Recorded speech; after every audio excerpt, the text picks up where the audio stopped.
ஓம் ஸ்ரீதாரா நேயர்களுக்கு வணக்கம். நாம இன்னைக்கு ரிஷப ராசியோட ஜென்ரல் அனாலிசிஸ் பார்க்க போறோம். ரிஷபம் அப்படின்னாலே காலை எப்படி இருக்கும்? நல்ல வலிமையா இருக்கும்ல. அந்த மாதிரி தான் வலிமையானவர்கள், கடின உழைப்பாளி, மனசுல தெம்பு இருக்காது. அப்படி புசுக்குன்னு போயிடுவாங்க. என்ன வேலை செஞ்சாலும் சுறுசுறுப்பா வேலை செய்யறது, உழைப்பாளி, அவ்வளோ கஷ்டப்பட்ட வேலை செய்வாங்க. ஆனா மனசுல பாத்தீங்கன்னா அப்படி குழந்த மாதிரி தைரியம் இப்படி நடந்துட்டு அப்படி இப்படின்லாம் இருப்பாங்க. வளன்னு இருப்பாங்க மனசுக்குள்ள. அந்த மாதிரியான ஒரு ஆள் தான் இருப்பாங்க. நல்ல திடகாத்திரமாக இருக்கக்கூடிய ஆட்கள் தான்.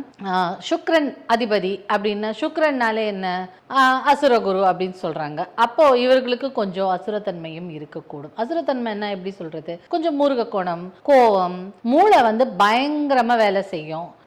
எல்லா விஷயத்தை பற்றியும் ஏதாவது ஒரு வகையில் இன்ஃபர்மேஷன் தெரிஞ்சு வச்சுருப்பாங்க. அதாவது எப்படி சொல்லுவாங்கன்னா, இதை பற்றி கேட்டால் அதை பற்றியும் பதில் சொல்லுவாங்க, இன்னொன்று பற்றி பேசினா அதை பற்றியும் பதில் சொல்லுவாங்க. அவங்களுக்கு தெரியாது எதுவுமே இல்லைங்கிற மாதிரி எல்லா விஷயத்தில் பற்றியும் ஏதோ ஒரு நாலேஜ் அவங்களுக்கு டெஃபினட்டாக இருக்கும். ஜாக் ஆஃப் ஆல் ட்ரேட்ஸ் அப்படின்னு சொல்லுவாங்கல்ல. அதனால எல்லா ட்ரேட்ஸ், எல்லா விஷயத்தை பற்றியும் அவங்களுக்கு ஓரளவுக்கு நாலேஜ் இருக்கக்கூடிய நபர்கள் தான். மிச்சவங்க என்ன சொன்னாலும் கேட்க மாட்டாங்க. அவங்களுக்கு என்ன தோணுதோ, தான் என்ன செய்யணும்னு நினைக்கிறாங்களோ அதை மட்டும் செய்யக்கூடிய ஆட்கள் தான் இவங்க. கார் டிரைவ் பண்ணுறது, சைக்கிளிங் பண்ணுறது, இதெல்லாம் ரொம்ப, அதாவது உடலால் செய்யக்கூடிய விஷயங்கள் எல்லாமுமே பிடிக்கும். அதே மாதிரி அவங்க கொஞ்சம் செல்ஃபிஷாகவும் இருப்பாங்க. முதல்ல தனக்கு என்ன வேணுங்கிறத பார்த்துட்டு தான் பிறருக்கு செய்வாங்க, ஹெல்ப் பண்ணுவாங்க. அதெல்லாம் பண்ண மாட்டாங்கன்னா இல்லை, அதுல தனக்கு ஒரு பெனிஃபிட் கண்டிப்பா இருக்கணும்னு பார்ப்பாங்க. அவங்க மனசுல என்ன இருக்குன்னு தெரிஞ்சுக்கிறதுக்கு அவங்களுடைய செயல்களே காட்டி கொடுத்துரும். ஏன்னா கொஞ்சம் ஷார்ப்பான மூளைகள் இல்லையா, அந்த மூளையை வச்சு நல்லா பிளான் பண்ணி சூப்பரா வேலை செய்வாங்க.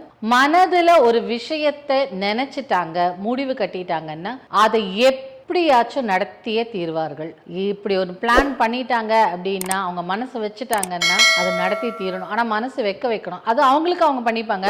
நமக்காக ஒரு விஷயம் பண்ண வைக்கணும், அவங்க மனசு இது உங்களுக்கு நான் செஞ்சு தரேன் பாரு அப்படின்னு சொல்லிட்டாங்கன்னா, டெஃபினட்டா என்ன ஆனாலும் அவங்க மூளையை நல்லா கசக்கி பிழிஞ்சு அதுக்கான ஒரு ரூட்டை கண்டுபிடிச்சு டெஃபினட்டா பண்ணி கொடுத்துருவாங்க. இவங்க அவங்களுடைய சொந்த முயற்சியால் வெற்றி காண்பவர்கள். அது மட்டும் இல்லாமல் மிச்சவங்களுக்கு நிறைய அட்வைஸ் பண்ணுவாங்க. ஏன்னா இவங்க நிறைய ட்ரை பண்ணிட்டே இருக்காங்கல்ல, நிறைய எக்ஸ்பீரியன்ஸ் இருக்கும். அதனால நிறைய அட்வைஸ் பிறருக்கு சொல்லுவாங்க. நீ இதை இப்படி பண்ணு, அதை அப்படி பண்ணு, இந்த விஷயத்தை இப்படி பண்ண இப்படி முடியும், நான் சொன்னேன்ல முடிஞ்சதுல அப்படி சொல்லக்கூடிய ஆட்கள். நிறைய மைண்ட் யோசிச்சுட்டே இருக்கிறதுனால ரொம்ப கிரியேட்டிவா இருப்பாங்க. இவங்க கிட்ட ஒரு ஐடியாஸ் கேட்டோம்னா நல்ல பியூட்டிஃபுல்லா சொல்லுவாங்க. அட்வர்டைஸ்மெண்ட் ஃபீல்டு, மார்க்கெட்டிங் ஃபீல்டுல எல்லாம் நல்ல ஒரு புதிய யுக்தியை கொடுக்கக்கூடியவங்க. இப்படி இருந்தால் இந்த மாதிரி ஒரு ப்ரொஜெக்ஷன் இருக்கும் அப்படிலாம் சொல்லி பிளான் பண்ணி எப்படியெல்லாம் அவங்க பேச முடியுமோ அப்படிலாம் கவர்ந்து பேசக்கூடிய ஆட்கள். தன்னுடைய அழகை, திறமையை வெளிக்காட்டு கொள்பவர்கள். அதாவது எப்படி சொல்றது, அவங்களுக்கு திறமைசாலி தான், பார்க்கறதுக்கும் நல்ல அழகா கம்பீரமா இருக்கக்கூடியவங்க.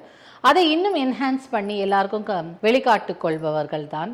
நல்ல ஃபேஷன்னா ரொம்ப பிடிக்கும், ஆடம்பரமாக இருக்கணும். சுக்ரனாலே ஆடம்பரம், லக்ஸரி, அதெல்லாம் ரொம்ப இன்ட்ரெஸ்டடாக இருப்பாங்க. இவங்க டிசைனிங் ஃபீல்டில், ஃபேஷன் டிசைனிங், இல்லை ஒரு ஜுவல்லரி மேக்கிங், கிரியேட்டிவ் அட்வர்டைஸ்மெண்ட் ஃபீல்டில் புதுசாக ஒரு விஷயத்தை இனோவேட்டிவாக புதுசாக ஒரு ஐடியாவோட இம்ப்ளிமெண்ட் பண்ணி எடுத்துகிட்டு வரணும். அப்படிலாம் எடுத்துகிட்டு அதில் தன்னை நிரூபிப்பாங்க. அப்புறம் அப்படியே இருந்தாலும் கொஞ்சம் டவுன் டு எர்த்தாக இருப்பாங்க. இல்லை அதெல்லாம் ஒன்றும் இல்லைங்க, இல்லை அவங்களுக்கு தெரியும் அவங்க நல்லா சாதிச்சுட்டாங்க, அவங்களோட திறமையால் அவங்க நல்லா வின் பண்ணிட்டாங்க அப்படின்னு.